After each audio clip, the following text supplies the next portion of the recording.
Da da dee dee dee dee. Da da dee dee dee dee.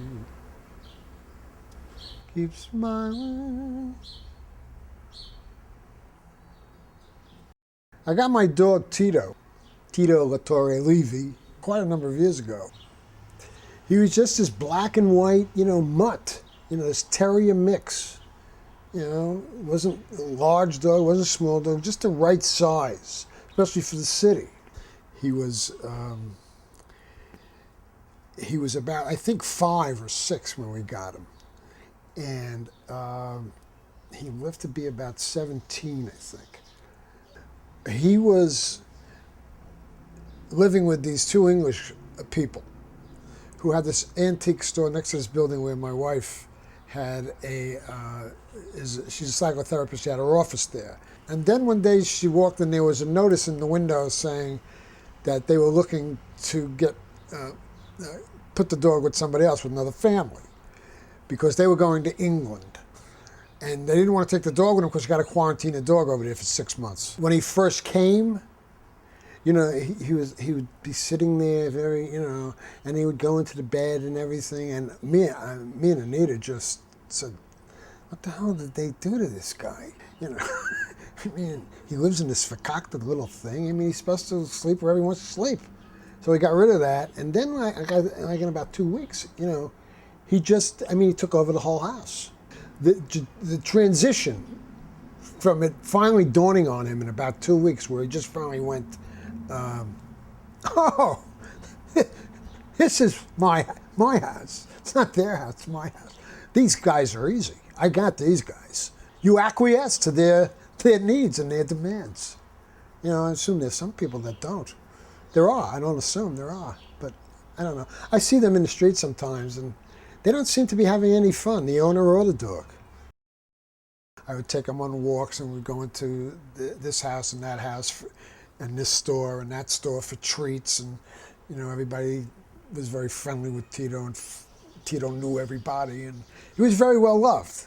And there was a woman who used to write in this neighborhood paper called The Villager, and she would chronicle the events and the adventures of a lot of the animals that lived in the village, and Tito being one of those animals. He also was... I talk to everybody. I meet people on the street, I talk to everybody. He wasn't crazy about the summer, Tito.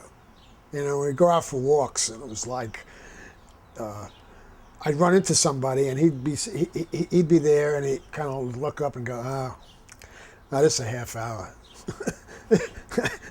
I'm going to lay right here. So he would lay right down. And then, as the days went on, I would take him out for a walk, and all of a sudden he would just kind of fall down.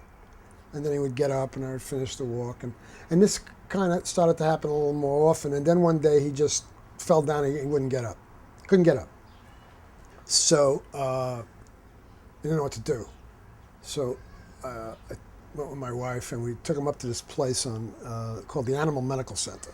We brought him in, and they examined him, and they said, "There's an operation that we could do, and there's 50-50 chance he'll walk again." So I looked at Anita, my wife, and she looked at me, and it's my son. So I said, "All right, go for it. Do it."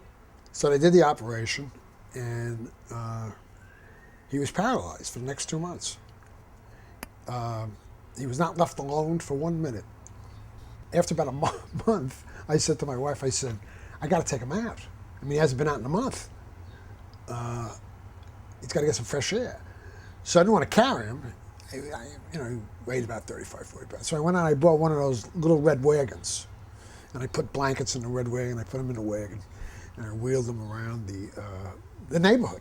And everybody was, "Oh, Tito, where the hell you been? I missed you, where you been?" And I take him to his old haunts and everything, and it was just a very wonderful, and he liked being the king. He liked lying in the wagon and, being toted around town and everything.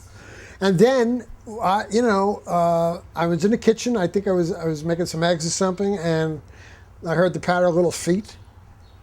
And he came bounding into the kitchen like nothing was wrong. I said, "Let's go, Pop.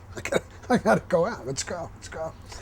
And life went on, and his quality of life became such that this is about 3 years later, and my wife and I decided that we would we'd put him to sleep. And it was very, very, very difficult, hard decision to do. You know, they really, well, they're your children. You know, when I told a friend of mine about, you know, the operation and everything and how much it cost and all that, he said, well, why don't you just put the dog to sleep then? I said, well, you never had a dog, you don't know. It's not. He said, no, no, no, it's a dog. I said, not a dog.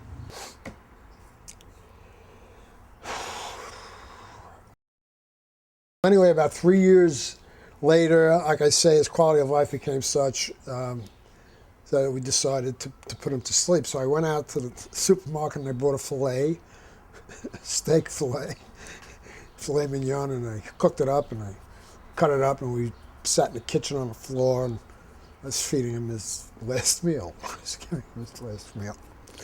And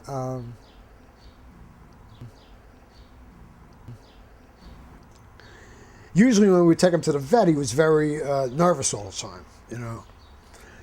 But this time, because the vet was going to put him to sleep, we took him over there, and he was laying on the floor, and me and Anita were sitting there, and I looked at him, and I said to my wife, I said, look at him. He's calm. He doesn't seem nervous at all. My wife said to me, she said, well, he probably thinks we're going with him. So that was very funny. They're just with you. They're just, you know, your best friend. They really, really, really are. In way. And it's a very corny thing to say, but they are. They become your best friend. My mother used to sing a song called "Let Me Sing and I'll Be Happy," and I think it applies to animals, and you know, it was Bubbles will soon. I forget anyway. Here's the song. I don't remember the exact title. Keep smiling at trouble, 'cause trouble's a bubble, and bubbles will soon fade away.